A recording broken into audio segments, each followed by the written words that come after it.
Good morning. Happy Friday. Good to be with you this morning. Oh my goodness, what a beautiful morning it is outside. A little bit wet, not like raining wet, but moist wet. It's very, very moist outside. And it looks like it's going to be a clear, sunny sky today. Although I think, do you get these? The National Weather Service sends me these warnings. Now, for the last many years of my life, for the first 55 years of my life, I never got one of them. And now, in the last 2 or 3 years, you get 1 or 2 a year or something like that. It's like I'm getting one every day in the summertime. It's like the National Weather Service has issued a warning, you are going to die. And of course, that's only if you're outside, if you're crossing a wash in a car. It is interesting. I'm grateful that there is an organization out there that is protecting me, looking at the weather and going to make announcements but come on, folks. It's not like I need to know every single weather event that's going to happen that could potentially kill me. I don't know. Maybe it's just me. Maybe you all love it. I don't know, but it always happens in the most inopportune times that these weather alerts happen. And anyway, I don't know. This is just me. This probably doesn't bother you at all. And let's take a look at birthdays today. We do have a birthday today. Tony Smith. Happy birthday, Tony. May you have a blessed day. Shay Newton, have a blessed day. Her now married name is Mai Murphy. My happy birthday. Your birthday is actually Sunday. So may you have a blessed birthday on Sunday. And then we have some next week. Oh, we have some good ones next week. Let's see then. What else can I say? I think that's about it. So I think we can go ahead and get into our study. If I can figure out how to do this, hold on just a second.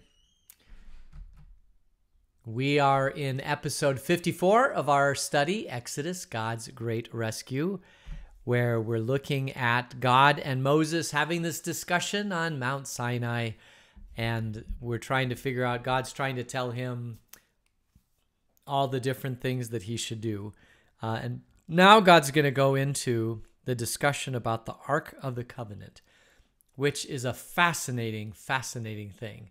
So let's just get into it, and then we'll see where it takes us. Let's see. Here we go. This is now Exodus chapter 25, verse 10. Have them, this is the Israelites, make an ark of acacia wood, 2.5 cubits long, 1.5 cubits wide, and 1.5 cubits high. Overlay it with pure gold, both inside and out, and make a gold molding around it. Cast 4 gold rings for it, and fasten them to its 4 feet, with 2 rings on one side and 2 rings on the other. Then make poles of acacia wood and overlay them with gold. Insert the poles into the rings on the sides of the ark to carry it. The poles are to remain in the rings of this ark. They are not to be removed. Then put in the ark the tablets of the covenant law, which I will give you. Make an atonement cover of pure gold, 2.5 cubits long and 1.5 cubits wide, and make 2 cherubim out of hammered gold at the ends of the cover.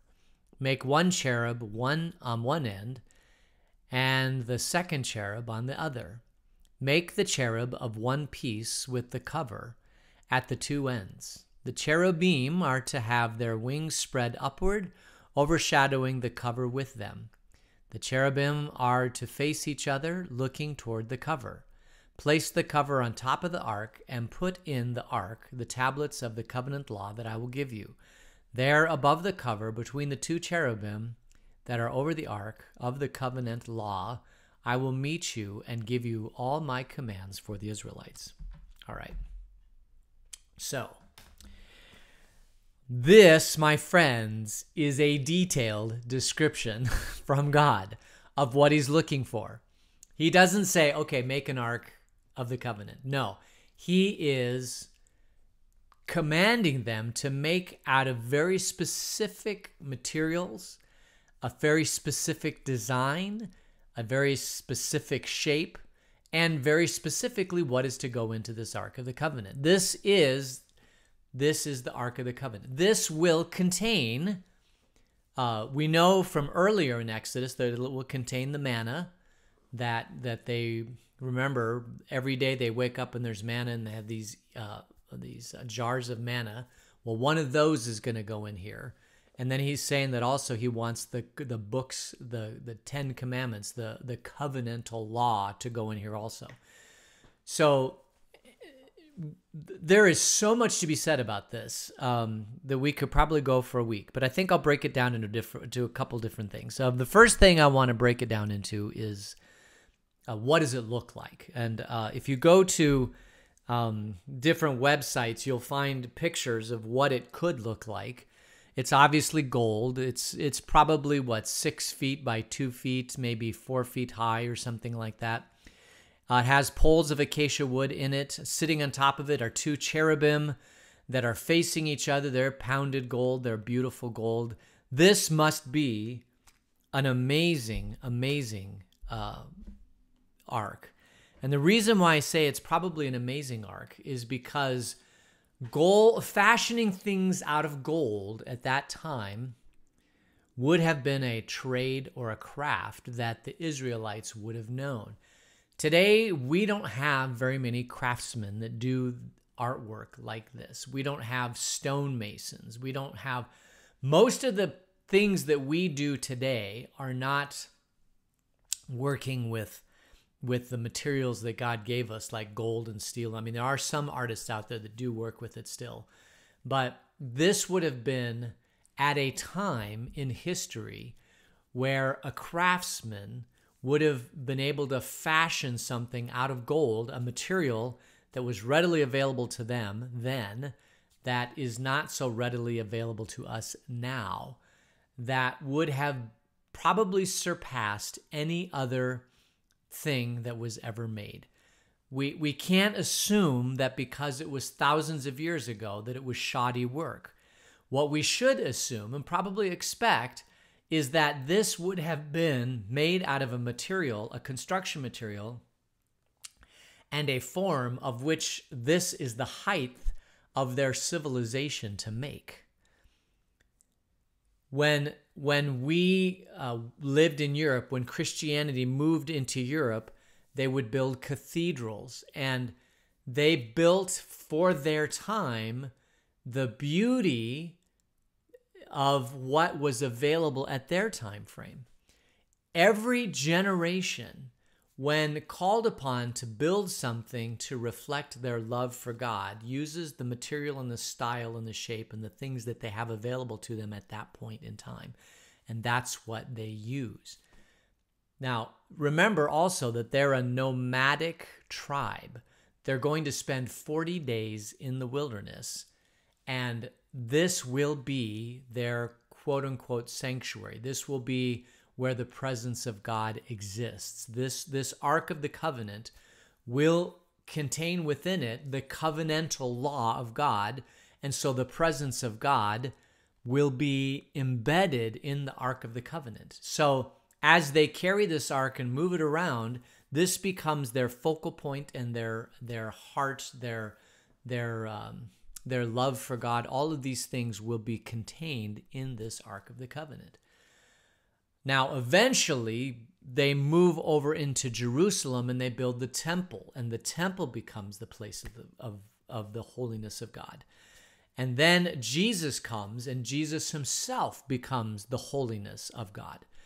So this is, in some ways, you could say this is a precursor of Jesus. This covenant, this Ark of the Covenant is a type or a precursor or an image or a symbol or something that prefigures Jesus.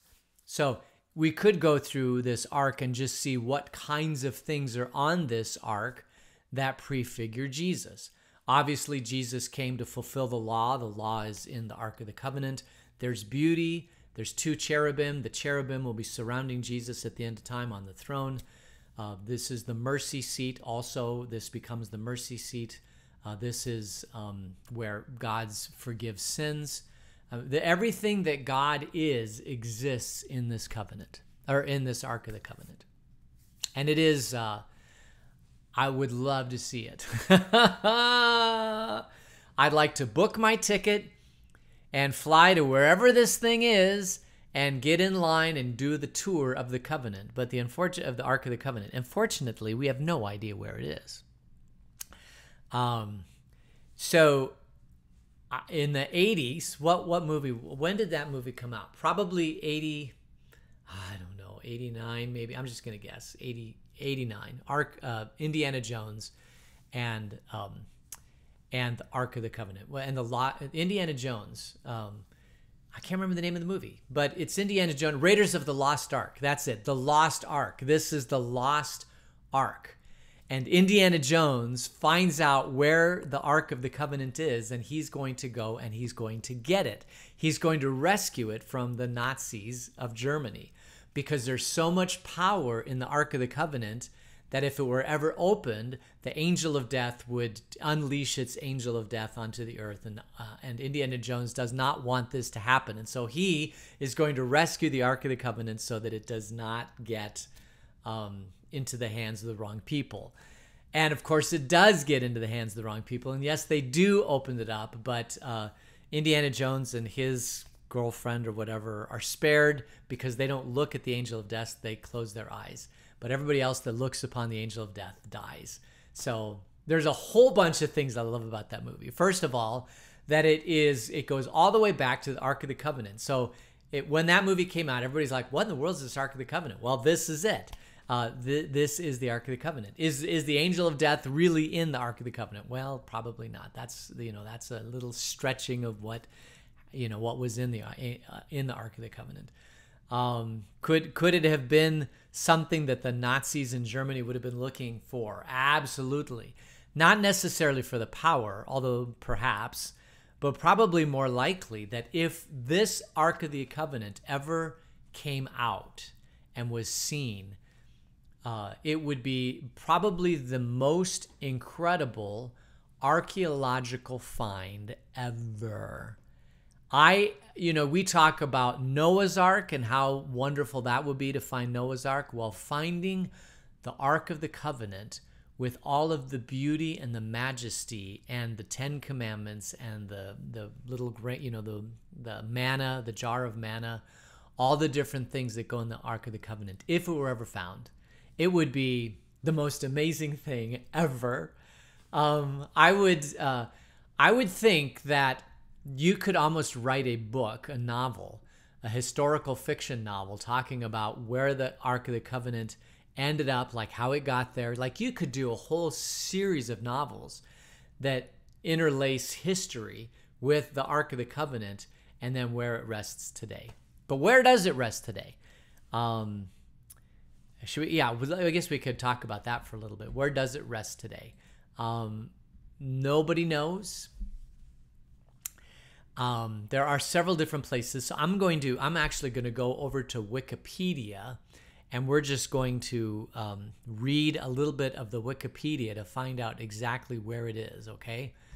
So where's the whereabouts of the Ark of the Covenant? Since its disappearance from the biblical narrative, there have been a number of claims of having discovered or of having possession of the Ark, and several possible places have been suggested for its location.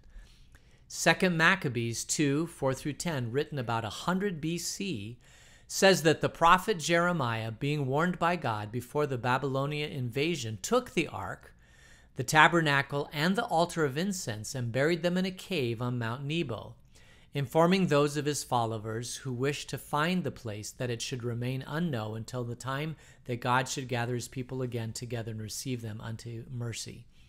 Mount Nebo is also described in the Bible, Deuteronomy 34, as the site from which Moses views the Promised Land. Mount Nebo is approximately 47 kilometers slightly south of due east from Jerusalem, near the east bank of the Jordan River. So one potential place comes from the Maccabees. This is a Jewish writing. This is an intertestamental writing. This is after the prophets and before Jesus comes. There's these intertestamental writings. They're normally called the Apocrypha, the extra books, and one of those is 2nd Maccabees, written about 100 BC, so about 100 years before Christ. And they say that Jeremiah, being warned by God before the Babylonian invasion, took the ark and put it on Mount Nebo, which is about, 47 kilometers slightly south of due east from Jerusalem. So that place would be interesting because it almost sounds like Shangri-La, or what's the musical where the place shows up every 100 years? You know how much I'm talking about, the musical. Anyway, that it's there in plain sight, but it can't be seen because God is like hiding it from sight. Because if it was truly on Mount Nebo, it would not be hard for an archaeological, expedition to go all the way around Mount Nebo and look in every nook and cranny to see if he could find the Ark of the Covenant. But God's going to hide it, and then he would release it on the last day. So that would be, it could be sitting there right in front of you, but God's doing an optical illusion. You can't see it because it's sitting there. That could be one of the places that it is. But there could be other places. It could be the Ethiopian Orthodox Tewahedo Church, because they claim to possess the Ark of the Covenant in Aksum. The Ark is currently kept under guard in a treasury near the Church of Our Lady, Mary of Zion. Replicas of the tablets within the Ark, or tabots, are kept in every Ethiopian Orthodox Tewahedo church, and kept in its own Holy of Holies, each with its own dedication to a particular saint. The most popular of these include St. Mary, St. George, and St. Michael. Kebra Nagast is often said to have been composed to legitimize the Solomonic dynasty, which ruled the Ethiopian Empire following its establishment in 1270, but this is not the case. It was originally composed in some other language. Okay, so we don't want to talk about that. That's the... let's see, any of this other stuff. Yeah.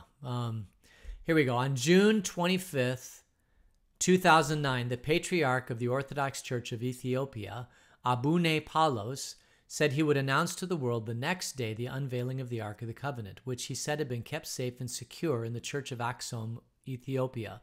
The following day, on 26 June 2009, the Patriarch announced that he would not unveil the Ark after all, but that instead he could attest to its current status. So it's also possibly in this Ethiopian Orthodox Church. Now, what is the Ethiopian Orthodox Church?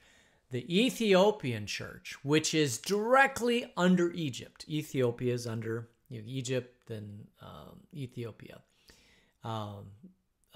What's the country? There's a country that separates them. Anyway, they're, it starts with an L. Anyway, but Ethiopia, it's right across from the Red Sea. They have a port onto, the Red Sea, kind of in that area. In Ethiopia, they have this church body called the Ethiopian Orthodox Church, and they have been around since Philip. Philip met the Ethiopian eunuch and baptized him, and then the Ethiopian eunuch went back to Ethiopia and started the church. Queen of Sheba is from Ethiopia. There is a long, long, long history of Christianity that has existed in Ethiopia since the beginning of Christianity. So this is basically Christianity spread to the West and went to Ethiopia. And this church, they call it the Ethiopian Orthodox Church because it's Orthodox. It is an Orthodox church. It's been around since Jesus, or since right after the time of Jesus, but they're not Roman Catholic. And then you have another church called the Eastern Orthodox, which is an Orthodox church, been around for a long time, but it's in the East. And then you have the Roman Catholic Church. They call themselves Roman Catholic, but they're an Orthodox church. Orthodox means that they have Orthodox theology, that it is compatible with scriptures. It's just a different form of the church. And so you have Ethiopian Orthodox, you have Russian Orthodox, you have the church in Rome, which is Orthodox, you have the Eastern Orthodox. Anytime you see the word Orthodox, it means that it follows orthodoxy. It is a Orthodox church. Well, one of those is in Ethiopia. And most of the thoughts about the Ark of the Covenant are that they kind of ended up in the Ethiopian area. And so this is one of these churches. The Abuna, or the Orthodox Church of Ethiopia, said that they have the Ark of the Covenant, and then one day they were going to show it to the world, which would have been the most incredible thing ever. And then they didn't show it. Now, why wouldn't they show it to the world?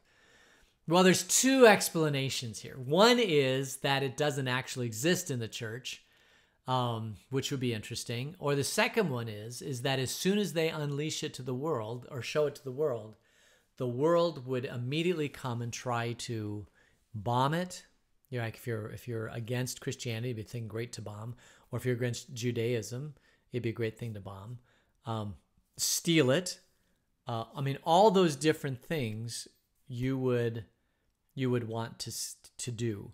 Now, one of the things the church could do is they could take a whole bunch of pictures of it and then put it in a safe place. But that would mean that there would be a whole lot of people in this world, billions of people trying to find the location of this thing. So maybe it is better for them if they know it exists to say, you know what, it exists, it's good enough. And if you have faith and you believe that it exists, then great. And if you don't have faith and you don't believe it exists, you're not going to go rob the thing. All right. Any other places? Well, let's just look at one more.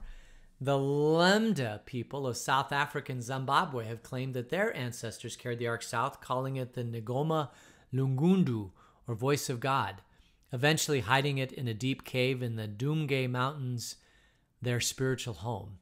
On 14th of April 2008, the UK channel documentary Tudor Parfit, taking a literalist approach to the biblical story, described his research into this claim.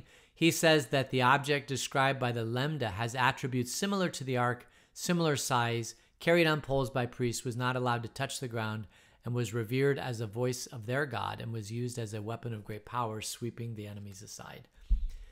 In his book, The Lost Ark of the Covenant, Parfit also suggests that the Ark was taken to Arabia following the events depicted in the second book of Maccabees, and cites Arabic sources which maintain it was brought in distant time to Yemen. One Lemda clan, the Buba, which was supposed to have brought the Ark to Africa, have a genetic signature called the Cohen modal halotype. This suggests a male Semitic link to the Levant. Lemda tradition maintains the Ark spent some time in Sina in Yemen.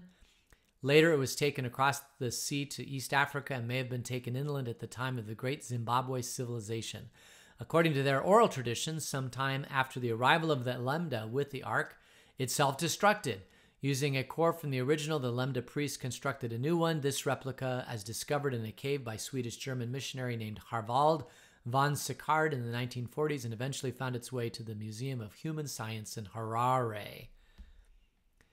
Parfit had this artifact radiocarbon dated to about 1350, which coincided with the sudden end of the Great Zimbabwe Civilization. So according to this tradition, they had the Ark was destroyed, they rebuilt it, but then something happened, and all of a sudden the Great Zimbabwe Civilization died. So maybe they opened up the Ark. I don't know. There are other places. It's said to have been in the Basilica of St. John Lateran. It's supposed to be in France. It's supposed to be in the United States. According to the Raiders of the Lost Ark, it's actually in the CIA archives somewhere. It could be in Rome. It could be in Ireland. It could be in Egypt. In Tutankhamun. Well, this one's interesting. In 1922, in the Valley of the Kings in Egypt, the royal tomb of the pharaoh Tutankhamun was opened by Howard Carter and Lord Carnarvon. Among the artifacts was a processional ark listed as Shrine 261, the Anubis Shrine. Almost immediately after the publication of the photographs of this sensational archaeological find, some claimed that the Anubis Shrine could be the Ark of the Covenant. John M. Lundquist, author of The Temple of Jerusalem, Past, Present, and Future, discounts this idea. The Anubis Shrine measures 95 centimeters, 37 centimeters, and 54 centimeters high. and it's the shape of a pylon. The biblical Ark of the Covenant is approximately 133 centimeters, 52 inches long, 80 centimeters wide, and 80 centimeters high, the shape of a rectangular chest. So apparently this does not fit. While it's close to the description of the Ark, it is not the Ark. So all that is to say is that if they ever found the Ark of the Covenant and displayed it to the world, it would be one of the most amazing archaeological finds ever. And people would pay all sorts of money to go find that Ark and to visit it, but it would be the most, I cannot think, as far as an archaeological thing goes, and there might be in different dynasties and different cultures around the world, but as far as Western Judeo-Christian culture, I can't think of anything that would be more sought after and more incredibly wonderful ever than the Ark of the Covenant. I mean, it truly would be the find of a lifetime. And I doubt it was destroyed, but it could have been, because if you were Babylonian Empire or Persian Empire or any other empire, and you conquer the Israelites and you got yourself a hold of this, the amount of gold that was on it would have been incredible. And so you could have taken all the gold and destroyed it because it's a foreign god, and taken the gold and used it. In which case, and since gold never goes bad, right? Gold continues to be reused and reused and reused. It's possible that if that happened, that part of the gold from the Ark of the Covenant could actually be in Fort Knox, where we keep our national treasure of gold. Although, I don't know if there's gold in Fort Knox. Is there gold in Fort Knox, or do they just tell us that there's gold in Fort Knox? And they've really sold the gold to help pay for, lavish, lifestyles of people who have control of the gold in Fort Knox. I don't know. Be interesting to see. I would love to have, if it were me and there was gold in Fort Knox, I would want a video camera just showing the gold. But that would be, then again, people want to come and steal the gold out of Fort Knox. Maybe the Ark of the Covenant is in Fort Knox in the form of this, and that's part of the gold, the national treasure. I don't know.